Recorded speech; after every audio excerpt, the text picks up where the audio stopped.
Olá, pessoal! Estamos chegando numa nova live onde eu vou falar sobre o que é ser massa de manobra em relacionamentos abusivos. Vocês têm ideia do que é ser massa de manobra em relacionamentos abusivos? Saudade de vocês também, sejam todos super bem-vindos. E a gente vai falar de um tema muito importante. A gente está vendo muito essa frase, massa de manobra. Mas o que é massa de manobra? É uma massa que você manobra de acordo com o que você quer. E como que isso acontece nos relacionamentos abusivos? Quem é massa de manobra de quem? Então, para comentar Boa noite, Márcio. Para comentar esse tema, olha, gente, sejam super bem-vindos. Estou com saudade de vocês. Tem gente de vários lugares. Estou retomando as lives e o pessoal está sendo avisado. Então, são super bem-vindos. Estou falando sobre o que é ser massa de manobra nos relacionamentos abusivos.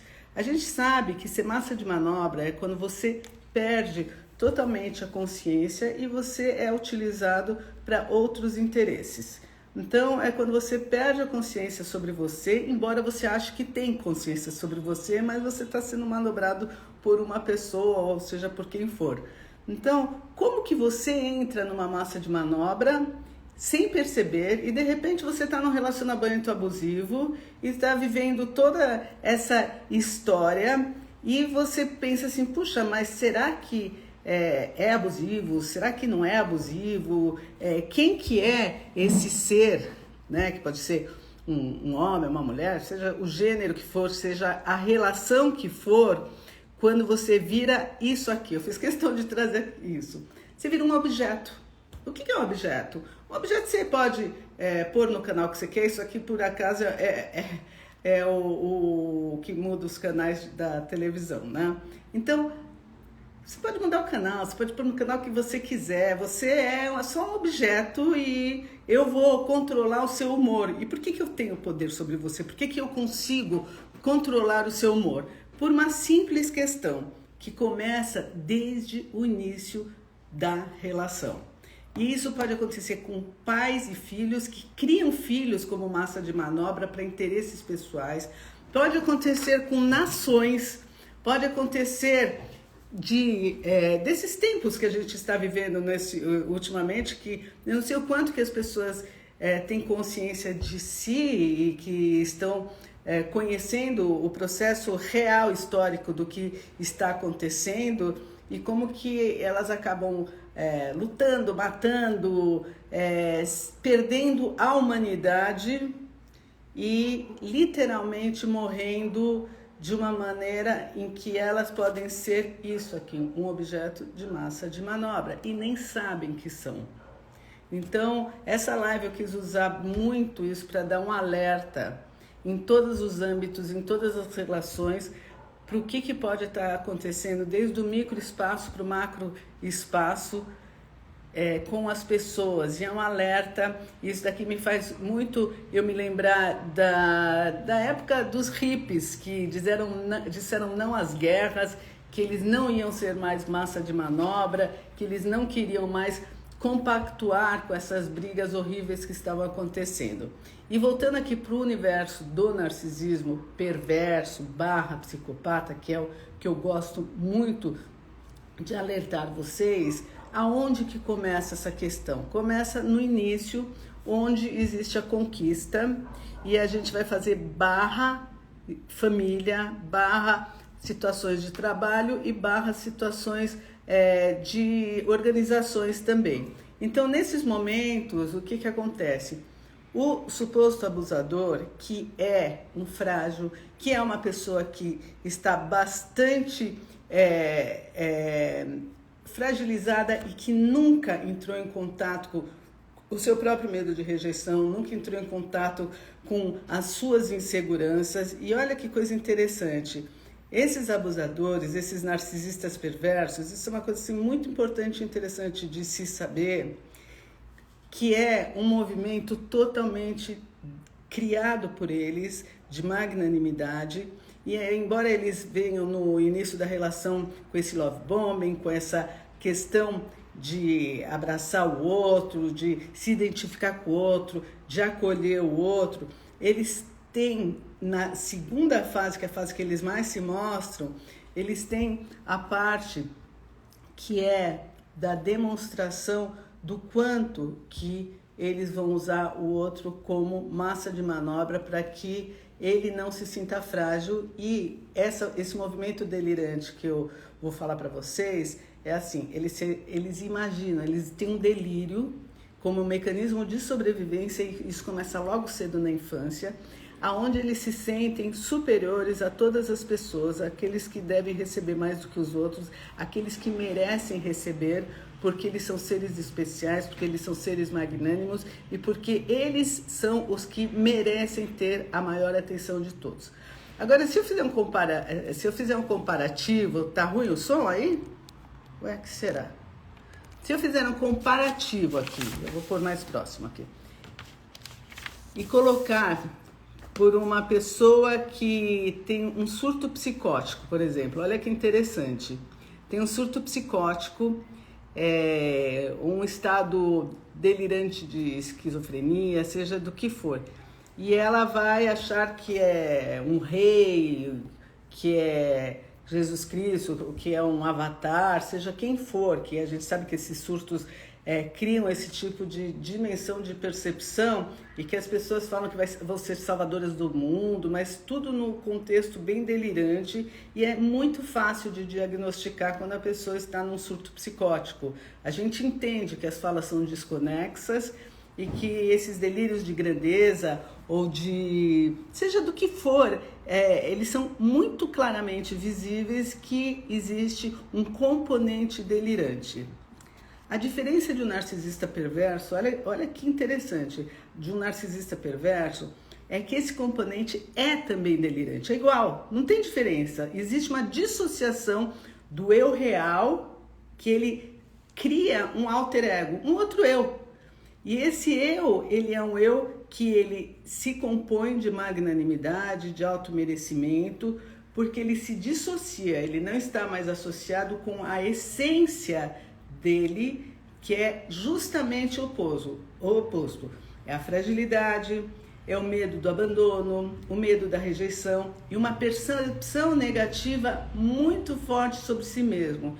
Então essa parte, ela rompe, ela simplesmente rompe, porque a sensação inicial, ela é tão devastadora, tão difícil de lidar, e não tem acolhimento dos pais, não tem acolhimento de ninguém, de nenhum cuidador que diz, não, você é uma pessoa boa, não, ou eu te dou um limite para você saber que aqui tem uma fronteira, e o limite significa amor. Então chega num momento em que a pessoa se desestrutura de tal maneira e de um jeito tão importante que sai um outro eu e se separa desse eu interior que é insuportável para a pessoa. E esse eu aqui, ele, por mais magnânimo e por mais delirante que ele seja, ele conhece a realidade, diferente de um esquizofrênico, de um surto psicótico. Ele conhece a realidade e ele não dissocia da realidade, ele dissocia de si mesmo, desse si mesmo frágil, que tem medo de abandono, que está terrificado e que tem medo da rejeição e que tem uma percepção, uma crença negativa sobre si mesmo, porque se eu posso ser rejeitado, eu não sou uma pessoa boa. E por ele não aguentar essa situação emocional ser tão devastadora, o que ele faz? Ele cria esse eu babá para cuidar desse, só que esse eu babá, ele é magnânimo. Então ele esquece, ele rompe com essa percepção negativa de si mesmo, só que assim, tá aqui dentro. Então, para ele se manter nesse lugar de magnanimidade, que é um delírio, que é uma criação, o que ele vai fazer? Ele vai precisar que as pessoas compactuem, porque ele conhece a realidade, e ele está protegendo esse eu aqui frágil, que não é tão legal, que ele entendeu em algum momento que não é legal. Então, ele vai proteger e vai, tipo assim, matar e morrer para que ninguém descubra esse eu aqui. Ele não gosta desse eu. Esse eu magnânimo detesta esse eu. esse eu deu errado. Essa parte dele, que é a parte da alma, que é a parte da essência dele, que não foi acolhida, ele não gosta, ele detesta essa parte. Então ele quer matar essa parte. Então ele finge que não existe. Mas, de acordo com o Fagner, que ele fala, sentimento ilhado volta a incomodar. O que significa? Incomoda nele? Não, não vai incomodar nele nunca. Por quê? Porque ele nega, veementemente nega. E ele vai fazer de tudo para manter o lugar de alteza. Só que, como esse sentimento ilhado, ele volta a incomodar, ele não vai incomodar esse aqui, porque esse aqui é cego na conquista de ser a maioridade de tudo. E o que ele vai fazer? Isso aqui vai fazer assim, toc, toc, toc, toc, toc, toc, o tempo todo. Mas ele não vai ouvir. E esse sentimento, ele vai estar tão enclausurado e tão sufocado que ele não, esse ser aqui, ele não vai perceber que tem poros aqui. E que esse sentimento daqui de menos-valia, ele vai migrar e ele vai ver isso que ele tem dentro dele no outro. E o que ele vai querer fazer no outro? Ele vai querer aniquilar. E ele vai precisar ver este lugar no outro para não ver em si mesmo. E ele vai precisar matar isso que está aqui e que ele também delira e vê no outro. Porque está em algum lugar. Então ele vai ultrapassar de uma maneira simbólica e ele vai colocar o outro nesse lugar que precisa ser psiquicamente assassinado. E o que ele vai usar o outro? Como que ele vai chegar nesse outro para matar esse pedaço dele aqui? Eu espero que vocês estejam me acompanhando. Vocês estão me acompanhando? Como que ele vai fazer aqui para assassinar esse pedaço dele, tá? Ele não vai assassinar literalmente porque ele conhece a realidade, ele não pode fazer isso e porque não é consciente. Ele nem é consciente que ele se dissociou dele mesmo e ele nem é consciente de que esse outro eu dele está no outro, projetado nesse outro. Então o que ele vai fazer? Ele vai pegar pessoas, e aí que é a massa de manobra que eu falei para vocês. Ele vai pegar pessoas que são mais frágeis ou que são muito bem de vida, assim, que se dão bem, que têm a própria vida, que eles invejam porque ele cria um lugar fake que precisa ser sustentado pelo olhar do outro o tempo todo. Então ele vai pegar pessoas também muito importantes para validar a maravilha que ele cria de si mesmo constantemente. Só que isso, vamos conversar que isso dá trabalho. Por mais que ele esteja cego, dá trabalho. Ele precisa do nutrimento que é o olhar do outro, ajudando ele a se sentir magnânimo, certo? Então, esses são tipos de presa. E também ele pega tipos de presas mais frágeis, que precisam da validação do outro, que precisam desse amor, desse acolhimento. Então, existem esses dois tipos de pessoas que ele fica de olho para desqualificar. Ele tem inveja e o outro ele vai acolher do jeito que ele precisava ser acolhido. Ele sempre precisou ser acolhido. Então, ele inveja, outro ele no início ele acolhe porque ele sabe que ele é superior e que ele precisa acolher esse pedaço dele que é sofrido. Então ele vai se identificar legitimamente com esse que está sofrido e ele vai compactuar com um monte de sonhos, com um monte de questões, e esse que está mais frágil vai falar assim, pronto, eu encontrei, que vai ser um eco deste abusador, eu encontrei quem me enxerga, quem me valida, quem não me rejeita, quem me acolhe, quem gosta de mim, quem nomeia, dá nome para os meus sentimentos, porque todos os meus sentimentos foram desqualificados, foram invalidados. Então eu encontrei o céu na terra, amalgamou. Foi uma junção perfeita no início, né? A gente sabe. Este outro aqui, ele vai querer se mostrar que ele é tão importante quanto esse outro. Já vai começar uma relação de elogios, muitos elogios, e rapidamente ele vai querer que essa outra pessoa se sinta meio constrangida e ele vai se pôr de mais importante, vai ser aquela competição, ele vai dar os sumiços dele. Aqui embaixo ele não costuma logo de início dar o sumiço. Aqui em cima ele faz a liga e começa a dar os sumiços, porque aí ele vai ficar mais importante e necessário para essa pessoa. Poxa, o cara foi tão legal, ele é tão importante quanto eu, ele chama atenção, ele é muito bacana, só que ele sumiu. O que aconteceu? Será que eu fiz alguma coisa? E aí já começa esse alinhavo. O que o abusador está fazendo com esses dois tipos de pessoas? Ele está usando o outro, e aí eu vou usar o termo de novo, como massa de manobra para satisfazer os intuitos que nem ele tem consciência, gente. Ele nem tem consciência, mas ele precisa sobreviver, ele quer ter poder sobre ele mesmo, ele quer viver. E para ele viver, ele tem que deixar pessoas grudadas nele para ele existir. Então ele vai manipular sim, ele vai manobrar as pessoas para elas agirem de acordo com o que ele precisa. E o que ele precisa, vocês já sabem. Ele precisa da luz do outro, que o outro olhe, compre a história dele. Olha que coisa louca, vou falar que é louca porque é louco mesmo. Compre a história dele, duvide da própria percepção e ele vai estar sempre no lugar de quem? Do suposto saber. Ele é o cara que sabe. Com milhões de pessoas no planeta, ele é o cara que sabe. Ele vai, pouco a pouco, destruir a percepção, a identidade, tudo que ele ajudou a nomear, ele vai fazer o inverso, ele vai ajudar a desnomear. Ah, você é bonita. Não, você não é bonita. Então ele nomeou, você é bonita. Agora eu vou mudar, eu vou começar com o gaslighting, com o famoso apagão da mente da vítima. Então não, você não é, você é exibida. No começo eu achava que você era bonita, mas não tinha percebido o quanto que você é exibida.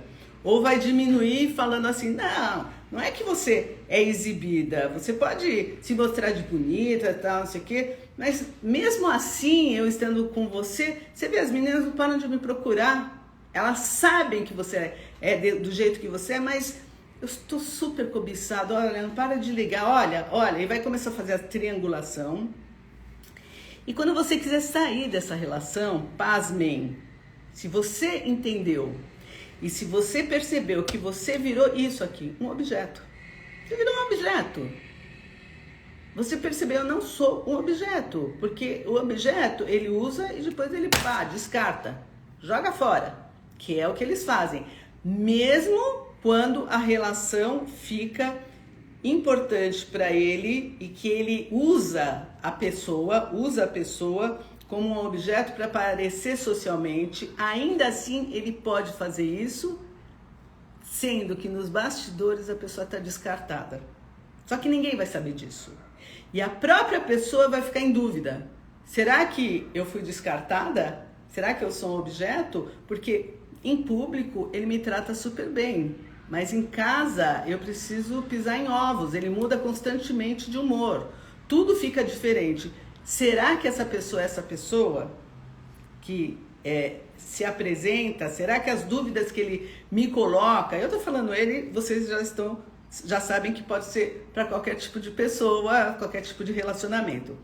E aí você desperta, vamos dizer que a pessoa desperta e fala assim, não, eu não sou um objeto, eu vou romper com essa relação. Vou romper com a relação com os meus pais, porque para os meus pais eu sou troublemaker. Por que eu sou troublemaker para os meus pais? Porque eu sou a pessoa que denuncia, eu sou a pessoa que vê. Eu virei o bode expiatório porque eu vejo. Porque desde que eu nasci, eu sou o bode expiatório, porque eles já viram pela minha energia, que eu poderia ser uma ameaça para desvendar e desmascarar quem eles são. E assim aconteceu. Estou dando um exemplo aleatório. Então, vou falar da família e vou falar de casais e de organizações. E aí, eu vou precisar romper essa relação. Só que a, entre aspas, vítima, ela não pode romper. Se ela vai falar para o parceiro afetivo, para a parceira afetiva, que ela vai romper a relação, é a maior ofensa que ela pode dar para esse predador emocional. Então, a partir de agora, o que era meio inimigo, que era camuflado, ele vira inimigo total, ele tira a máscara. Mas antes de tirar a máscara, ele vai passar por algumas fases. Ele vai querer seduzir de volta, ele vai querer fazer aquele volte a dormir, né? Então ele vai ser a melhor pessoa do mundo. Os pais, o que acontece? Eles se tornam vítimas. Eles são vítimas das próprias vítimas. Então eles criam mensagens e histórias terríveis para culpabilizar os filhos que veem quem eles são. Então eles abusam do direito que eles têm do nome pais. Eles são pais e eles falam que um monte de situações, eu não dormi por sua causa, e muitas vezes isso aí é até mentira, até eles terceirizaram isso daí, ou até a criança quando deu problema apanhou, por exemplo. Então toda essa manobra é para confundir a mente, porque eles não aceitam serem eles os descartados, terem um filho, uma parceria que se fortaleceu e que conseguiu ver que não há solução possível. Você não vai tirar leite onde não tem leite. Você não vai tirar leite, a gente fala leitinho bom, porque vem leitinho azedo. Em uma gotinha pode parecer que é bom, o resto é tudo azedo. Então a gente fala isso para os filhos e a gente fala isso daí para as parcerias afetivas. E quando você está numa organização onde o teu chefe, onde o teu colega de trabalho usa você de objeto, te enaltece num determinado momento, você faz coisas para a pessoa e de repente ele fala que o trabalho é dele. Ele nem menciona o seu nome. E ainda te ameaça e te desqualifica e te ameaça de uma suposta demissão ou de alguma falcatrua que te envolva. De modo velado, mas sim, faz acuamento, faz assédio e sempre de modo velado. Os pais, os parceiros, num determinado momento, eles fazem de modo velado também. Na segunda etapa, depois de projeção de culpa nos filhos, ou depois de, eu volto a ser legal, quer dizer, até você dormir, e quando você ficar sonambúlico de novo, eu ataco de novo. Então, muito cuidado, porque existem fases. E eu já peguei muito paciente e falei assim, puxa, será que eu tô ficando louco? Será que eu é que sou? E tem uma confusão mental, uma angústia, uma situação terrível, até que a lucidez total reina. E quando que a lucidez total reina? Quando você deixa de ser massa de manobra.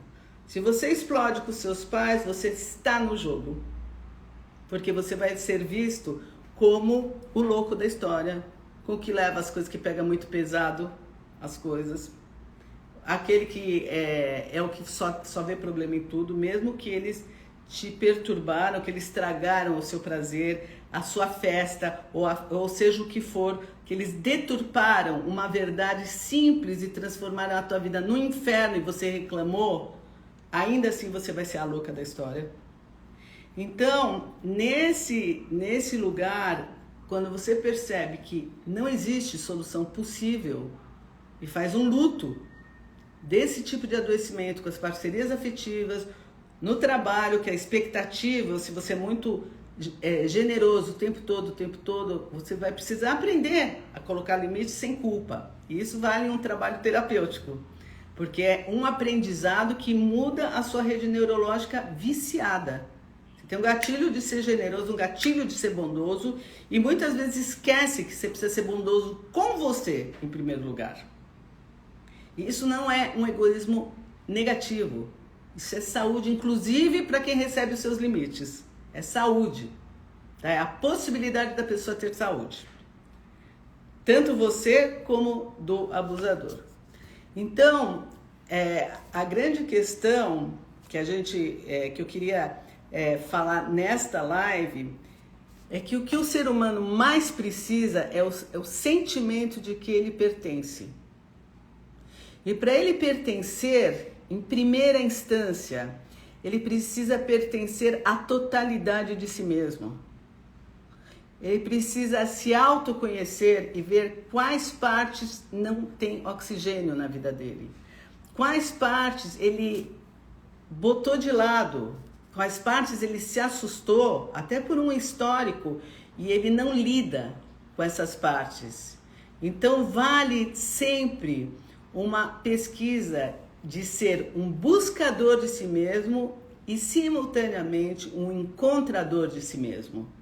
Vale essa pesquisa, vale essa elaboração de vida para cada vez menos se projete no outro expectativas ou o lugar seu que você não entendeu que não é bom, porque não foi acolhido, não deve ser bom. E sim, é bom, esse lugar é bom, é um lugar sofrido, que não foi acolhido. Então, a questão aqui é, para não ser utilizado e nem utilizar o outro como massa de manobra, vale a velha e nova e de sempre questão: conheça-te a ti mesmo. Conheça-te a ti mesmo, acolha-se, sensibilize-se com você e pertença em primeira instância às suas dores, às suas alegrias, às suas memórias, para depois tomar uma atitude com mais discernimento na vida. Então a gente sabe, por exemplo, que em situações onde você é totalmente reprimido e vive totalmente ligado só para cumprir determinada função, senão você não pertence, tem algo de muito sério acontecendo na sua vida. Você está sendo obrigado, está sendo massa de manobra para deixar de lado um pedaço seu, não tomar consciência da sua humanidade e por conta disso não ver a humanidade no outro. Então aqui fica o grande alerta de amor, que é quanto mais despertos melhor. E quando a gente está desperto, gente, a gente olha o outro como nós mesmos, nós somos o outro. E se nós temos questões de raiva e de ódio em relação ao outro, é porque a gente tem alguma parte da gente que a gente não gosta. Pode ter certeza disso. E é uma projeção. Independente do desenho que tenha, olha, do cenário, olha, mas ele age assim comigo, ele me trata assim, ou ela é desprezível. Quem é ela? É um pedaço seu fora de você. E mesmo quando você está num abuso e que você sucumbe ao abuso emocional, é porque tem uma parte sua que está acreditando que não merece ter esse acolhimento, que precisa do acolhimento, mas está tendo um acolhimento de mais do mesmo do que você já teve, do que você faz com você.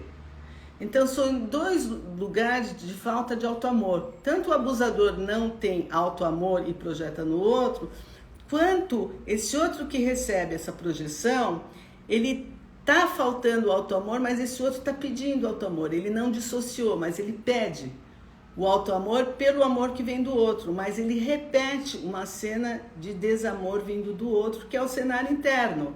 Então, enquanto ele não se libertar e ver que ele pode se amar e que ele não precisa de um olhar do outro o tempo todo para validar que ele é uma pessoa boa, ele vai ficar refém da mesma história primitiva dele, de que esse amor pode acontecer, só que vai acontecendo ciclicamente com as pessoas erradas, enquanto que a vítima não se torna desperta e sabe que ela pode fazer o autoacolhimento e que tem pessoas saudáveis que podem acolher as partes dela e que sim, ela é uma pessoa boa e que ela tem forças para colocar fora dela o abusador, e ela não precisa ter contato com pessoas de fora que são negativas, que são maldosas, porque senão ela vai ficar o tempo todo querendo achar que a pessoa pode ser boa, quando se a pessoa pode ser boa, então eu sou ruim, eu estou fazendo a pessoa ficar ruim.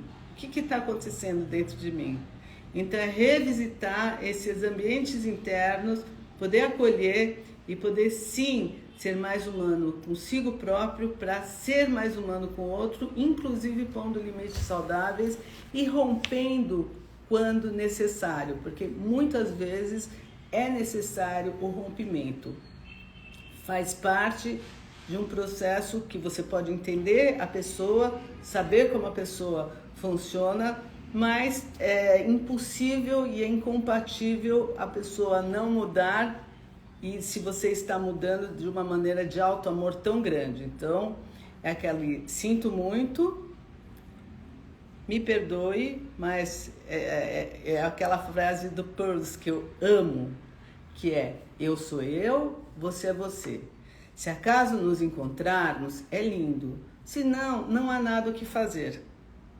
Então, desejo que ninguém seja massa de manobra de ninguém, em pequeno espectro, em médio espectro e em amplo espectro, e que todos nós possamos nos conhecer em profundidade e que nós possamos nos amar, nos acolher em todas as nossas fraquezas, em todas as nossas dores e sim, nos perdoarmos.